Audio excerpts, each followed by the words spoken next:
দেশের ব্যাংকিং খাতের এক সময়ের শক্তিশালী স্তম্ভ ইসলামী ব্যাংক এখন তীব্র তারল্য সংকটে। পরিস্থিতি এমন পর্যায়ে গিয়ে পৌঁছেছে যে নিয়ম অনুযায়ী কেন্দ্রীয় ব্যাংকে যে পরিমাণ নগদ অর্থ জমা রাখার কথা তা সংরক্ষণেও ব্যর্থ হচ্ছে ব্যাংকটি। এ ঘাটতি মেটাতে এবার বাংলাদেশ ব্যাংকের কাছে 10,000 কোটি টাকা বিশেষ সহায়তা চেয়ে আবেদন করেছে ইসলামী ব্যাংক কর্তৃপক্ষ।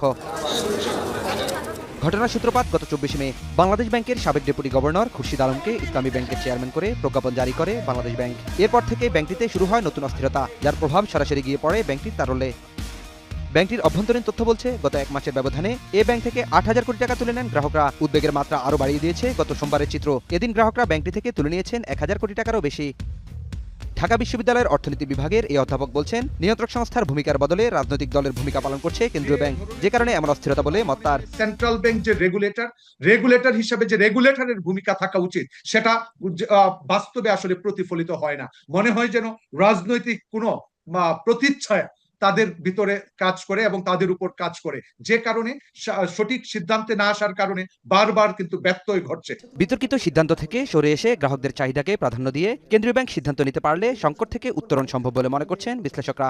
জনগণ এবং ডিপোজিটাররা যদি না চায় তাহলে কিন্তু আসলে ব্যাংক সামনের দিনে ঘুরে দাঁড়াবে না, কারণ একটা ব্যাংক কিন্তু পাবলিক মানি দিয়েই একটা ব্যাংক পরিচালিত হয়। পাবলিক মানি ইনফ্লো দরকার। এখন অপরপক্ষে আপনার প্যানিক উইথড্রল চলছে ইসলামী ব্যাংকে, সুতরাং আপনার ইসলামী ব্যাংক বাংলাদেশে যে প্যানিক উইথড্রল চলছে, সামনের দিনে তো অভ্যন্তরীণ বিনিয়োগ করতে পারবে না ব্যাংকটা, সামনের দিনে ট্রেজারি ম্যানেজমেন্ট অন্য ব্যাংকটাকে সাপোর্ট দিতে পারবে না। সরকার এবং বাংলাদেশ ব্যাংককে ইমিডিয়েটলি এই আতঙ্কটা দূর করতে হবে এবং ট্রাস্ট আরো আত্মবিশ্বাস যেটা চির ধরেছে ইসলামী ব্যাংক বাংলাদেশের যে ডিপোজিটরদের, সেটাকে আমার মনে হয় ফিরিয়ে আনতে হবে যে কোনো মূল্যে স্থিতিশীলতা বজায় রাখার মাধ্যমে।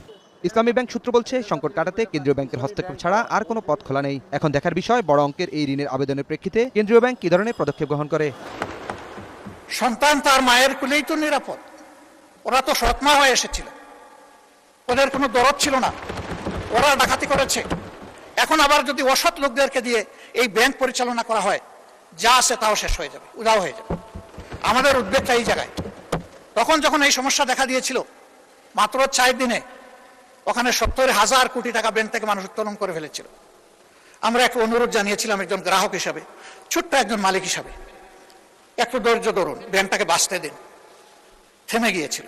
এখন কি বলবো মানুষকে? এখন তো বলার কিছুই খুঁজে পাচ্ছি না।